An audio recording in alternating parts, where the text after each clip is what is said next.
তো বন্ধুরা রেডি হয়ে গেছে ভাজা। এবারে দেখে নিতে হবে একটু ভেঙে কেমন হয়েছে এবং খেতে কেমন হয়েছে। চলো দেখে নেওয়া যাক।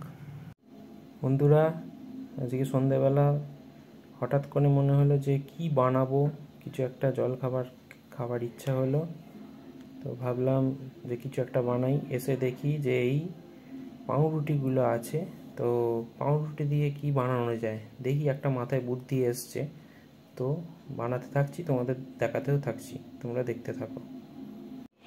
তো বন্ধুরা পাউরুটিগুলো একটু জলে ভিজিয়ে রেখেছিলাম, তারপরে একে একে একটু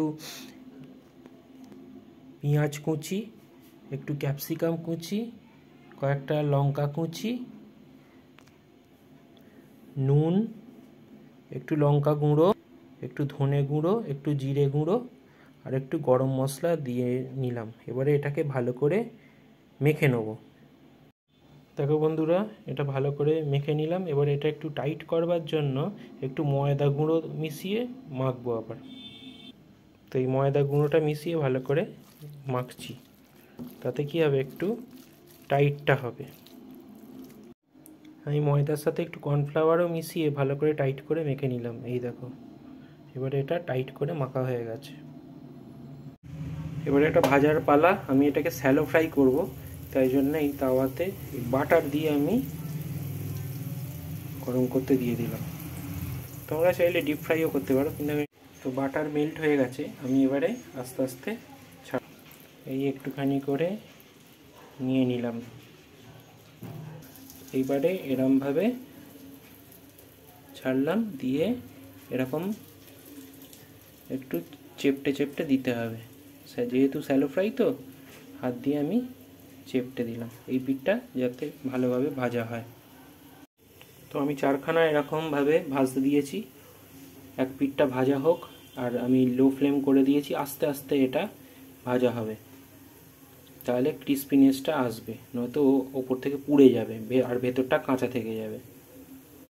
আমি এবারে আস্তে করে এক পিঠটা এই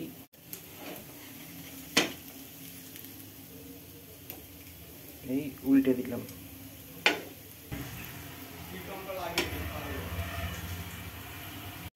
তো বন্ধুরা দেখো ভাজা চলছে, একটু চেপে চেপে এরকম ভাজছি।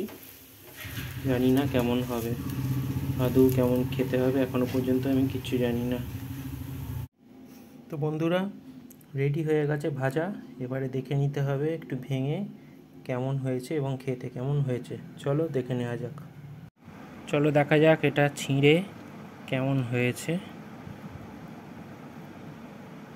এই যে এই দেখো কেমন হয়েছে? ভালো হয়েছে তো?